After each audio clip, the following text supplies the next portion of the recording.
पवित्र भूमि है और माँ गंगा जी का प्रांगण मोक्षदायी श्री गंगा जी है। शिव भक्तों का आगमन होने वाला है हरिद्वार में, जो हर वर्ष हम पूजा करते, माँ गंगा जी से प्रार्थना करते, शिव भक्तों पर अपना आशीष बना के रखे। और जो हमारा मेला है, सावन का मेला है, प्रशासन सभी द्वारा मेला सफल हो, कुशल से हमारा मेला संबंध हो, ये हमने माँ गंगा जी से प्रार्थना की है। क्योंकि शिव भक्त दूर दूर से आते हैं। ये 16 नेम का हमने एक पोस्टर बनाया है, हर बार हम लॉन्च करते हैं कि नेम के अनुसार कामड़ उठानी चाहिए, जो इसके नेम पवित्र है। हमारे विधान में, हमारे ग्रंथों में 4 कामड़ का विधान है। पहली हमारी कंडी, कंडी आप स्कूटी पे कहीं भी ले जा सकते हैं। फिर दूसरी है बैकुंठ कामड़, बैठी कामड़ जिसे बोलते हैं, कहीं भी रख के आप आराम कर सकते हैं। तीसरी कामड़ है हमारी खड़ी, जो सीधे कंधे से उठकर सीधे कंधे पे जाती है, रास्ते में कहीं रुकती नहीं है। अगर आराम भी करना होता है तो कंधे पे कामड़ लगती, किसी पेड़ पे नहीं बांधी जाती। ये कामड़ तीसरी है हमारी। चौथी कामड़ हमारी झूला है, जो पेड़ पे रखकर झुलाई जाती है और झूलते हुए कामड़ चलती है। वो झूला कामड़ हमारी 4 कामड़ का विधान है।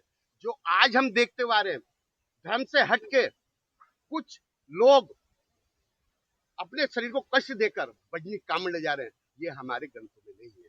भजन कामड़ ले जाना ठीक नहीं है। पिछले साल कई बच्चों की गर्दन की हड्डी टूटी है। हम तो निवेदन करते, परिवार बड़े छोटे हैं, परिवार बड़े छोटे हैं, अपने परिवार की रक्षा के लिए आप आइए। अगर एक बूंद भी आप गंगा जल की शंकर भगवान पर आप चढ़ाएंगे, वही आपका मंगल कामना पूरी होगी। और एक कामड़ और चली है, डांक कामड़, जिसका हमारा कोई उल्लेख नहीं है गिनतों में, लेकिन आज डांक कामड़ की ये चलन बन गई कि पैदल का कामड़ या कम हो गया, डांक कामड़ ज्यादा हो गई। और जल जाए, कोई भी रास्ते में चल रहा, कोई टच हो जाए तो वो उद्यम होते हैं। ये उद्यम नहीं हो, ये भाव है। आपका शंकर भगवान जी से भाव क्या है, लगाव क्या है, जिस भक्ति में आप कामड़ लेना आ रहे, ये अपना उपदेश बनाए। माता पिता के पैर छूकर घर से निकले, बहन से आरता कराएं और बहन को कुछ दक्षिणा दे। जिस गांव में मंदिर है, उस मंदिर में माथा टेक कर फिर हरिद्वार आए, गंगा जी से प्रार्थना करें। किस मूल उद्देश्य से आपने कामड़ उठाई है, वो उपदेश होना है। क्योंकि पहली कामड़ों में उपदेश होता था, एक संकल्प होता था कि हम कामड़ लेने क्यों हरिद्वार जा रहे हैं। ये हमारा निवेदन है, श्री अखंड परशुराम अखाड़ा निवेदन है कि आप तीर्थ नगरी की मर्यादा को समझिए और तीर्थ नगरी की मर्यादा में आप आए और तीर्थ नगरी की मर्यादा समझते हुए अपने कर्तव्य को जाए। ये हमारा निवेदन है। सब में सब शंकर जी है।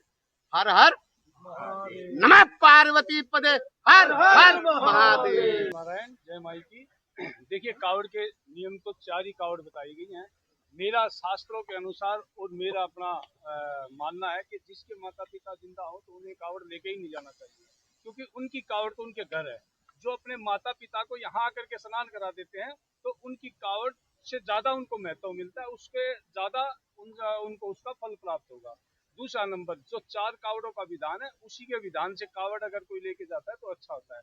अगर माता पिता जिंदा फिर भी वो अगर कावड़ लेके जाना चाहता है तो सबसे पहले वो कावड़ यहाँ से लेके जाए। कावड़ ले जाकर के पहले अपने माता पिता को उस जल से स्नान कराए, उसके बाद फिर शिव का अभिषेक करे, तो उसका फल ज्यादा प्राप्त होता है और वो जाते ही अपने माता पिता के चरण से पुष्ट करना चाहिए। दूसरा नंबर, ये डाक कावड़ और जो बड़े बड़े डीजे आते हैं जिनकी धमक धम धम धम होती है, जो हमारी हार्ट बीट को बढ़ाती है।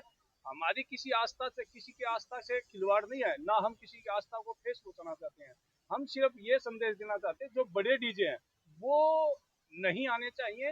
वो एक दिखावा है और साधना और भक्ति दिखावे की नहीं होती। भोजन और भजन हमेशा पर्दे में किया जाता है। जो भोजन और भजन पर्दे में करता है उसका फल ज्यादा मिलता है, और जो दिखावा करता है उसका कोई फल प्राप्त नहीं होता।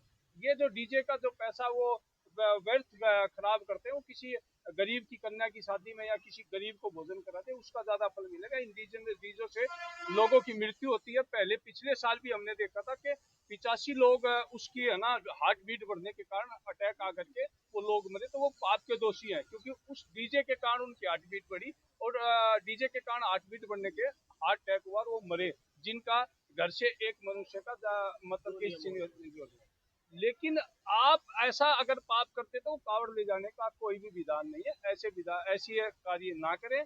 तो हमारा तो सिर्फ एक ही संदेश है कि माँ गंगा के श्री चरणों में आए और माँ श्री गंगा की चरणों से अपना जल ले जा करके अपने माता पिता को स्नान कराएं। उसके बाद भगवान शिव का अभिषेक करें, उसका फल ज्यादा प्राप्त होगा। और भक्ति हमेशा भाव की होती है। पैसा खर्चने से भक्ति नहीं होती, सिर्फ भाव से भक्ति करे और अच्छे से करे। और ऐसे उद्दबर और ये लड़ाई के जो माहौल बनाते हैं, ऐसा माहौल ना बनाए। हर हर गंगे। ओम